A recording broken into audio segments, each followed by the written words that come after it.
Jadi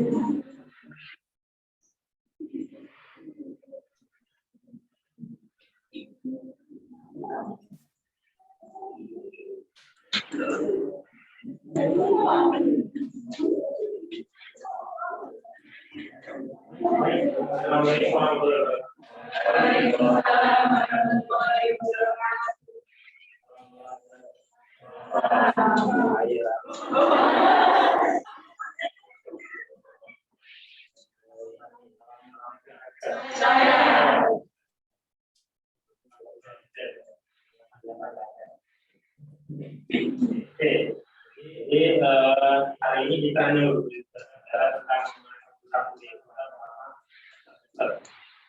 ini 30-an. Cukup kalau semuanya masuk atau lakukan bagaimana. Jadi nanti mulai pertemuan di depan. Yang saya lakukan juga kalau itu dipakai. Ibu beberapa pertemuan berapa hadir, yang lainnya luring. Terus yang lainnya nanti di apa hadir kenapa? Jadi dalam buku ini sudah ya juga karena kita ini nanti mungkin selama 6 kali pertemuan, 5 kali pertemuan itu di dalam kelas dan semua di lapangan. Jadi kalau kita rame-rame kayak turun di lapangan,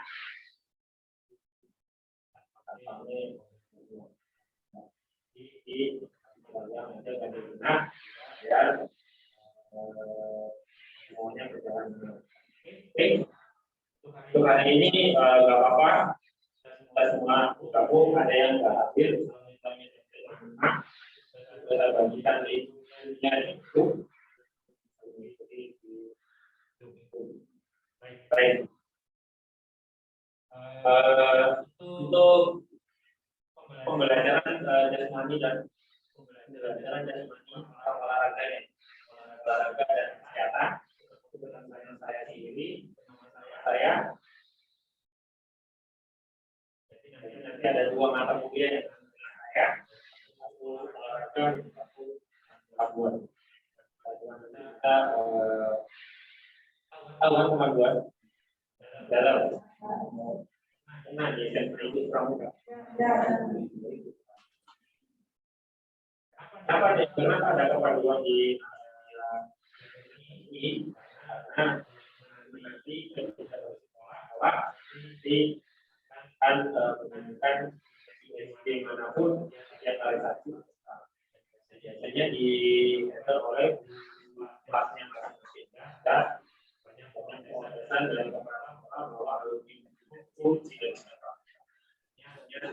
bisa kurikulum juga kuliah baik PGSD maupun PGSD. Ya, oke, kita kembali ke olahraga. Ini salah satu buat selama ditempuh selama 1 semester. Nanti ada prakteknya.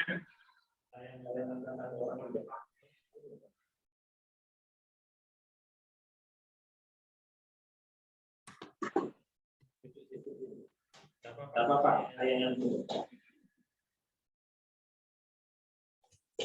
Ini bisa kita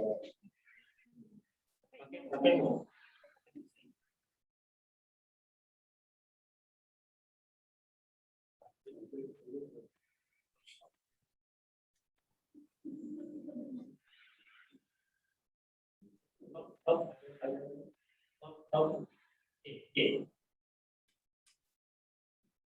Jadi sini untuk singkat atau kiranya ada kuliah teori dan praktikum.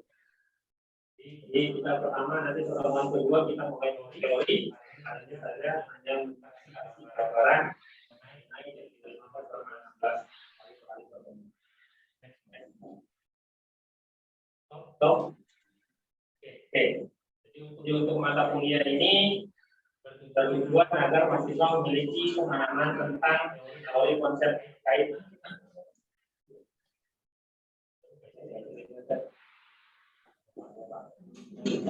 ruang lingkup pendidikan jasmani dan kesehatan di sekolah serta mampu mengimplementasikan.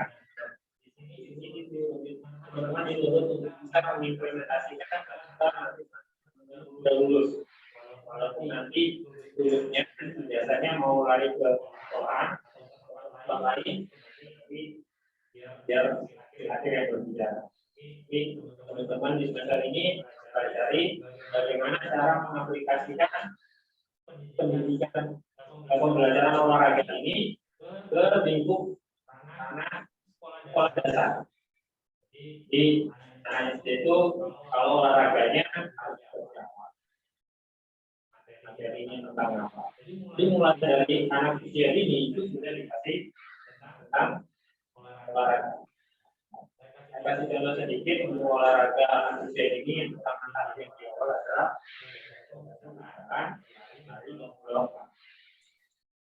kawan, jalan, berlari, jalan, lari dan jalan itu sudah masuk olahraga. Teman-teman dari lantai 1 ke lantai 3 dan sampai 18 itu juga termasuk olahraga. Bahkan kalau misalnya tidak pernah olahraga dari lantai 1 sampai nanti 3 itu juga salah satu olahraga. Turun pun juga sama. Itu juga salah satu bentuk olahraga untuk dilatih.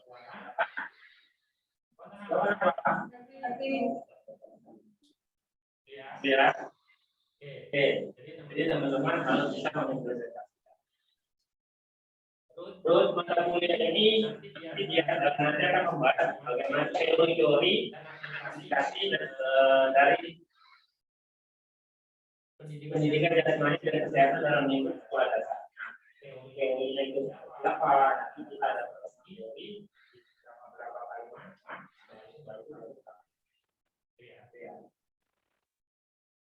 Terus aplikasi itu berupa permainan. Jadi itu biasanya dikasih banyak bermain. Kapan teman-teman mengajar untuk olahraga sendiri itu ketika teman-teman nanti mengajarnya dari kelas 1, 2, dan 3. Kelas besar, kelas 4, 5, dan 6 itu sudah ada guru mengajarnya sendiri. Jadi kalau biasanya di sekolah dasar teman-teman yang baru masuk sama kepala sekolahnya akan ditempatkan tantangan ini. Kelas 1, 2 sama kelas besar itu beda. Oke.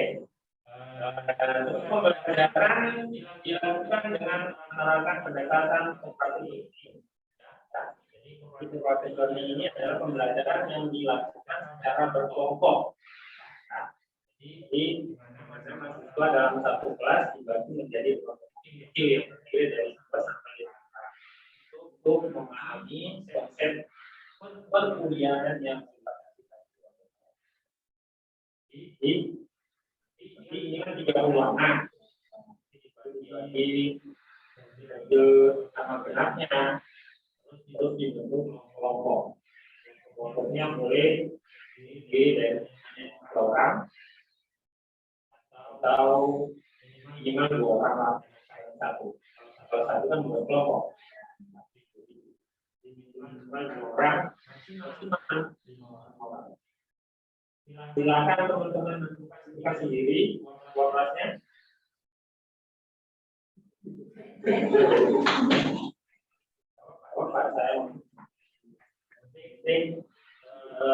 Nanti dibagi. Silakan bagi menurut tim tempat tinggal. Domisilinya silakan. Saya tidak mau menentukan karena nanti kalau saya menentukan jadi bingung.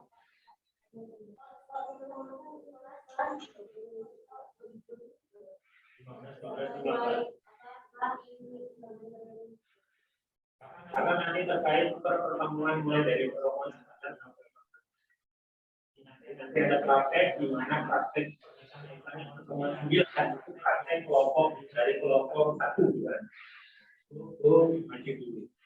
Seperti mempresentasikan, mengajarkan ke teman-temannya. Yang kelompok lain untuk kita lagi nanti minggu depan kelompok 2, 3, 4. Oke. Ada lagi? Ada. Saya lanjut. Untuk capaian pembelajaran lulusan, ada beberapa ranah. Ada pertama ranah sikap, keterampilan umum, nanti ada keterampilan khusus, pengetahuan, keterampilan. Ranah sikap ini capaian harus pembelajaran yang harus itu yang pertama menginternalisasi nilai norma dan etika akademik. Terus yang kedua menunjukkan sikap bertanggung jawab atas pekerjaan di bidang keahlian secara mandiri. Keahlian itu hanya sekarang kita bicara tentang olahraga. Katanya sekolah dasar itu teman-teman sudah punya basic. Terus yang kedua keterampilan umum itu mampu menerapkan pemikiran logis, kritis, sistematis dan inovatif dalam konteks pengembangan atau implementasi ilmu pengetahuan dan menerapkan nilai yang sesuai dengan bidang keahlian. Pengetahuan siapa yang menguasai keilmuan dasar, prinsip-prinsip dan teori-teori dasar dari prinsip itu olahraga itu atau inti keterampilan khusus mampu menerapkan alat ukur sebagai instrumen khusus dalam materi data dan data di penelitian olahraga. Jadi senang sama teman-teman nanti sampai di penelitian olahraga. Itu ya membutuhkan waktu yang jadi misalnya kalau sampai nanti bisa lulus jadi bagaimana olahraga itu. Oke, yang berikut CPNK atau capaian pembelajaran mata kuliah. Capaian yang teman-teman harus capai di mata kuliah pembelajaran jasmani, olahraga dan kesehatan ini ada 16 kali 16. Kita lihat yang pertama, mahasiswa mampu mendeskripsikan dan menganalisis terkait pengetahuan umum, pendidikan jasmani, tujuan dan peran pendidikan. Jadi harus tahu pengetahuan umum mengenai jadi kalau olahraga semuanya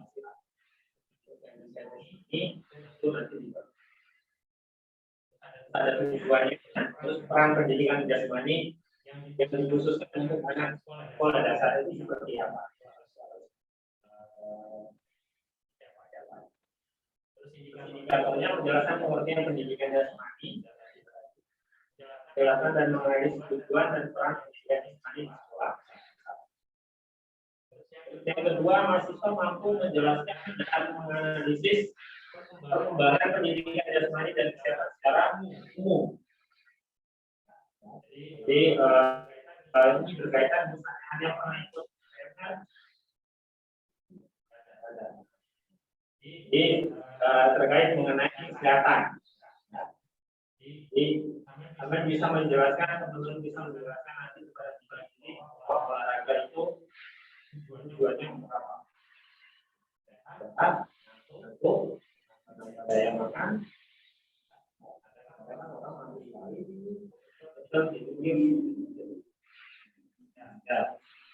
atau misalnya pelabuhan juga porsinya seberapa, kalau olahraga itu kita makan porsinya seberapa, tidur itu terus langsung makan, aktivitas dulu atau bagaimana,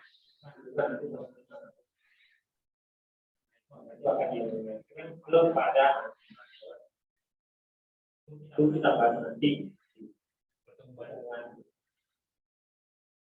Yang ketiga, mahasiswa mampu menjelaskan dan menganalisis sebuah materi.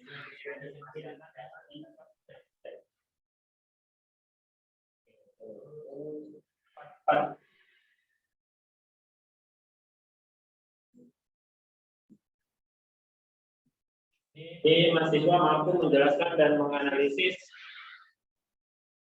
ragam aktivitas jasmani sekolah dasar. Aktivitas jasmani itu ya tadi berupa permainan. Permainan seperti apa yang diimplementasikan, permainan tradisional atau sepak bola tapi yang dimodifikasi. Bermain sepak bola tapi menggunakan sarung, pakai sarung, kan beda dari yang permainan bola secara normal. Atau misalnya permainan tradisional, boy-boyan kalau permainannya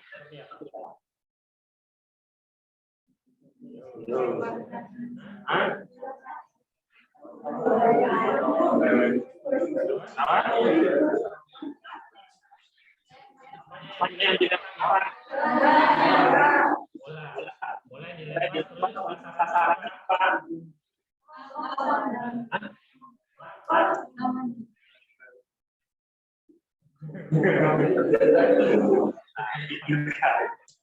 Sudah mulai dari generasi ke sini sudah mulai lupa dalam permainan. Saya akan bangkitkan itu kembali sehingga saya akan tahu lagi permainan tradisional. Oh seperti ini loh. Oh seperti ini loh. Tahu kan? Oh seperti ini. Oh ini seperti ini Claire. Oke. Terus yang kelima, mahasiswa mampu menjelaskan pengetahuan dasar senam, sejarah serta mampu mempraktekkan. Ada senam. Nama apa?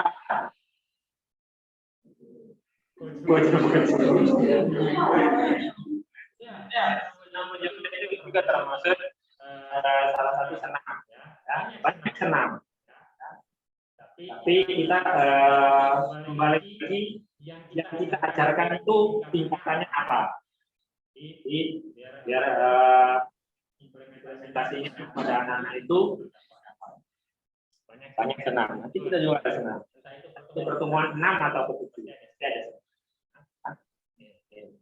Jadi nanti kalau misalnya ikut dari di rumah, teman-teman yang praktek di sini senam, tetap ikut senam. Atau di tempat kerja di pabrik.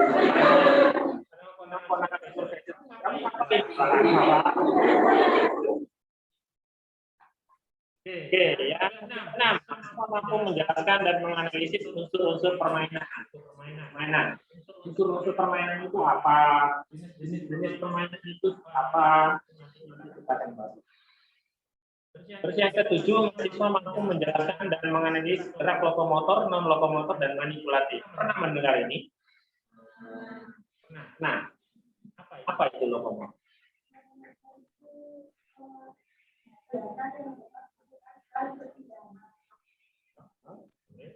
Ada lagi yang lain?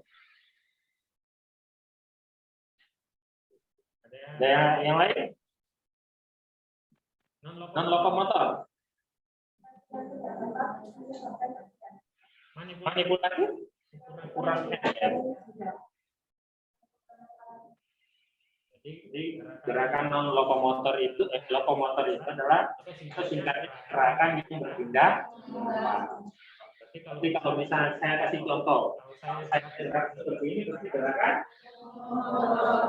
Kalau saya gerak seperti ini, gerak seperti ini.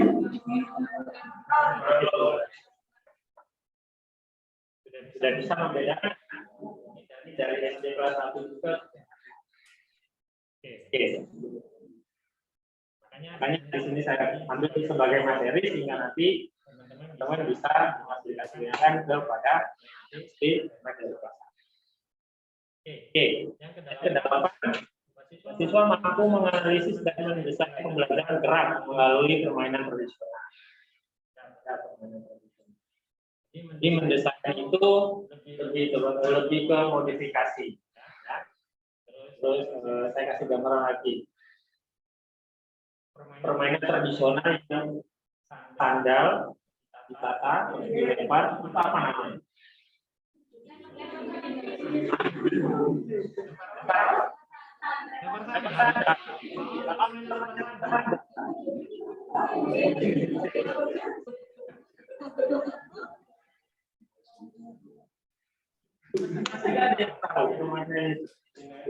Sandal, ditata, terus dilempar, ditarik kan?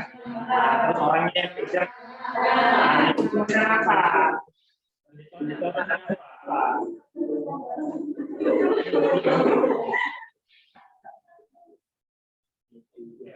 Akan boleh juga dikalikan.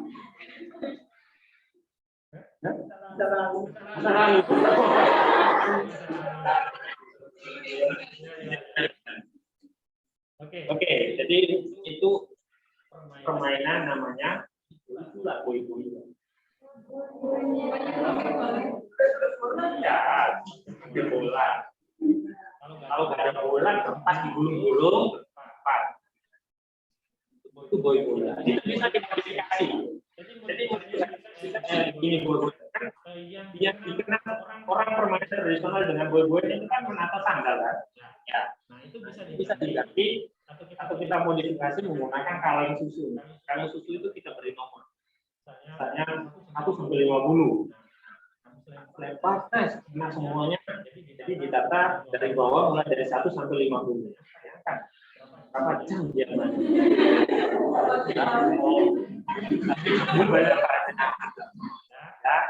Kalau teman-teman sih nggak masalah 1 sampai 50. Tapi kalau misalnya anak-anak atau anak-anak SD jangan sampai 150 lah. Nanti anak orang mabuk semua sampai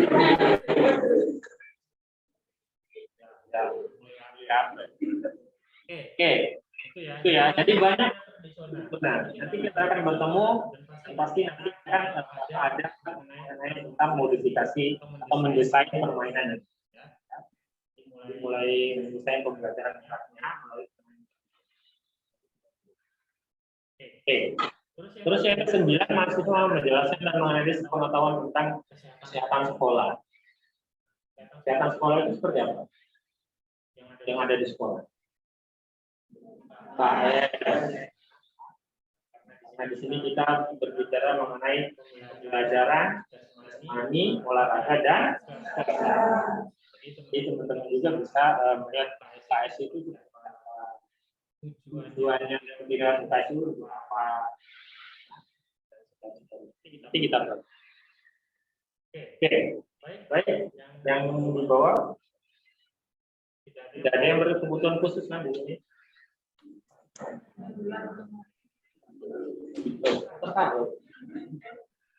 Oke. Nah, ini materi kita selama 16 kali pertemuan. 15 kali pertemuan.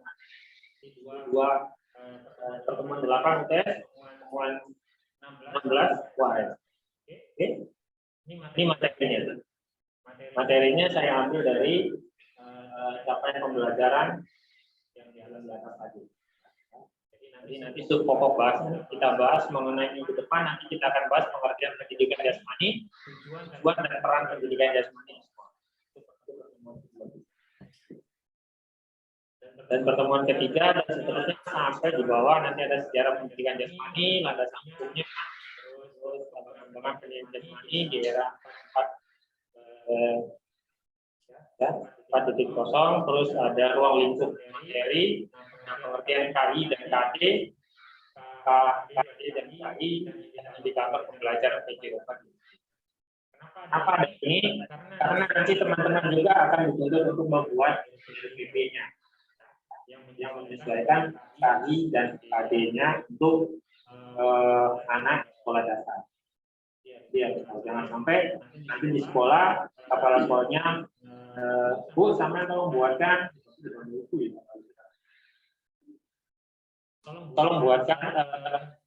RPP tentang PJOK. Di sana sudah ada gambaran, sudah mulai dari semester 1, semester akhir CIL Komuka, ya, sampai berapa semester kuliah? 8 ke 9 kan?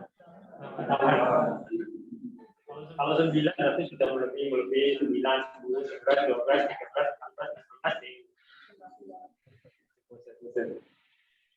Ada cerita gini, ketika dia mengambil jurusan perkuliahan ini, misalnya PGSD, contoh misalnya jalan sampai di semester 7, 8, dia baru terasa kayaknya aku salah ngambil jurusan. Artinya bukan salah ngambil jurusan, skripsinya nggak mari-mari, bilangnya. Jangan sampai ada situ. Dari satu kelas ini B1 masuk bareng-bareng, keluar juga bareng.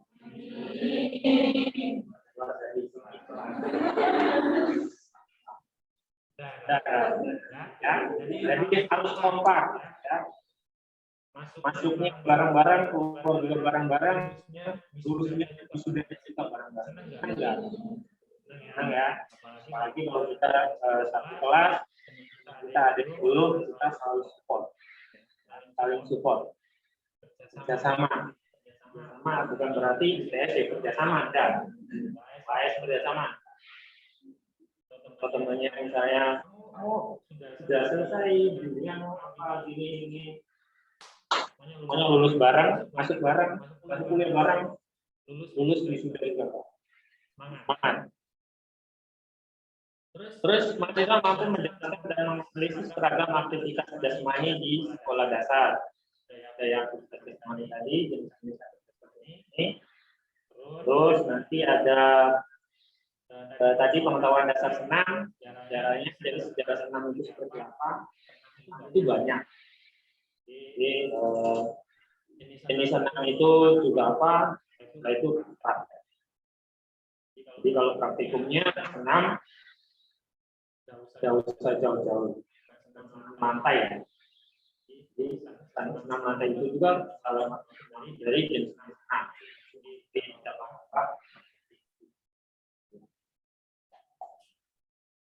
Tolong diklik.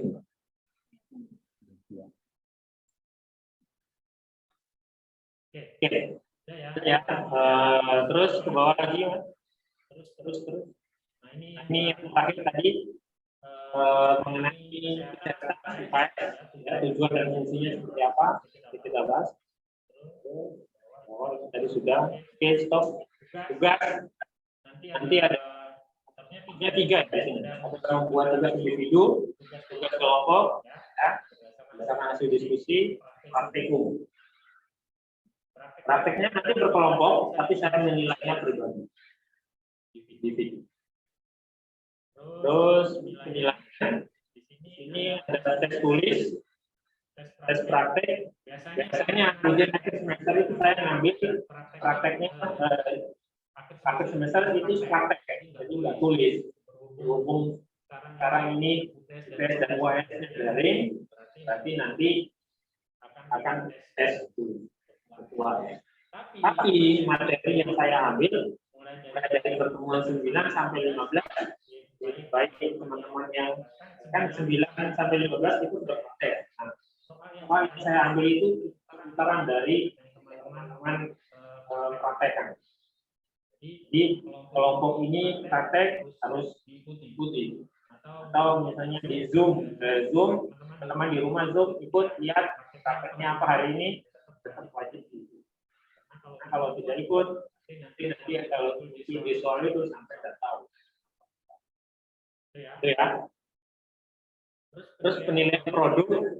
Nah, penilaian produk ini desain permainan PJOK. Contohnya seperti tadi Ibu Yulian, tapi juga Taleng dengan nomor itu salah satu produk yang dihasilkan.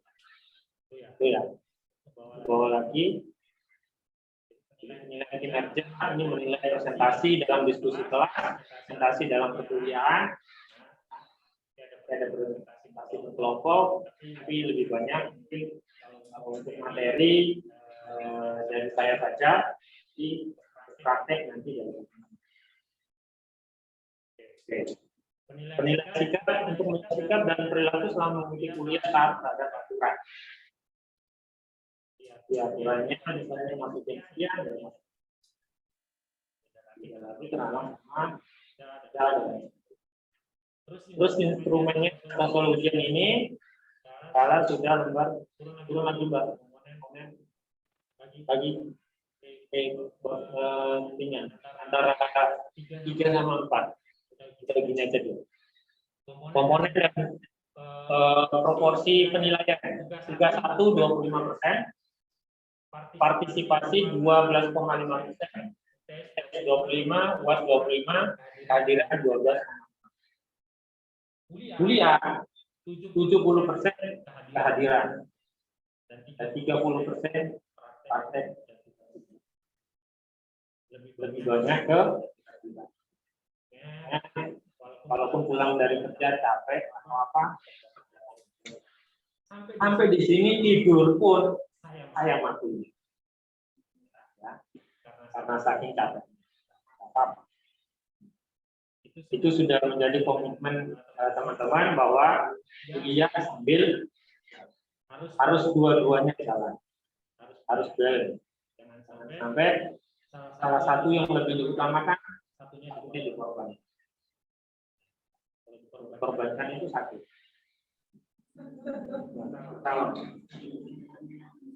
Oke, kriteria kelulusan. Apabila teman-teman pengen mempunyai nilai A, maka tingkat penguasanya dari 85 sampai 100. Maka mendapat nilai A. Nah, nilai A ini dari 85 sampai 100 ini bukan berarti tugas saya dapat 85. Terus saya dapat 86. Tanya ya. Terus berarti saya sudah dapat A, belum tentu. Ya. Nanti kehadirannya belum, partisipasinya belum. Tahu partisipasi? Apa? Mas? Kehadiran sendiri, Mas. Coba ke atas lagi, Mbak. Nah, ini partisipasi nilainya 12,5%, kehadiran 12,5%. Partisipasi tahu?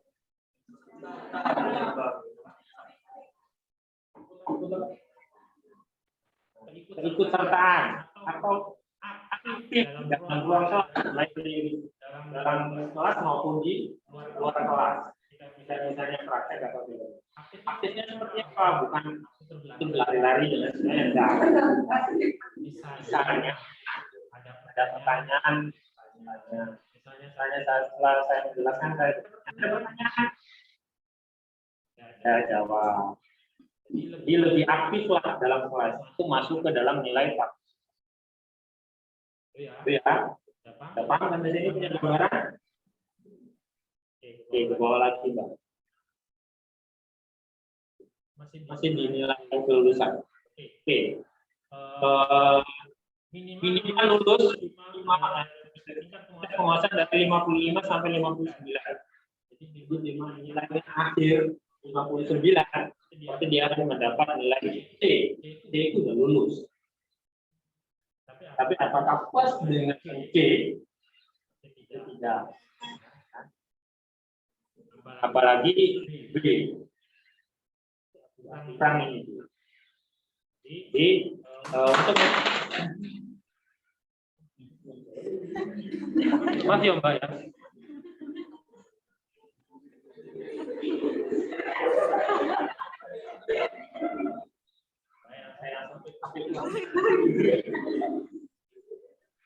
Maaf loh, Mbak. Lanjut. Jadi semua ini teman-teman harus misalnya nanti tugas bisa di saya ngasih secara langsung atau di learning. Yang untuk semester ini ya kelas, Zoom, ya di learning, ekstra. Jadi bukan teman-teman saja yang ekstra, tapi dosen-dosen ekstra menyiapkan materi ini, ya. Terus masukkan tugas, soal dan sebagainya. Nah, dosen juga dibilang sama atasan. Jadi dinilai di elemen itu juga dosen grade penilaian 12 penilaian. Kalau misalnya sudah mencapai 12 nilai, berarti lolos. Tidak akan ada ikut pelatihan lagi. Kalau belum, pasti akan diikuti pelatihan lagi. Itu banyak kita waktu dan tenaga. Jadi selama satu semester ini, saya berharap kelas 1B, kelas 1B,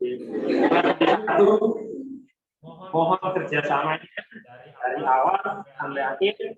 Ketika teman-teman dan saya bekerja sama, itu akan menghasilkan sesuatu yang bagus di belakangnya nanti. Itu yaitu nilai sampean. Tapi kalau dari awal kita kerjasamanya tidak baik, pasti akan merugikan salah satunya. Jadi jangan sampai ada yang saling ya. Simbiosis. Jangan tadi Pak. Ya. Oke. Semangat.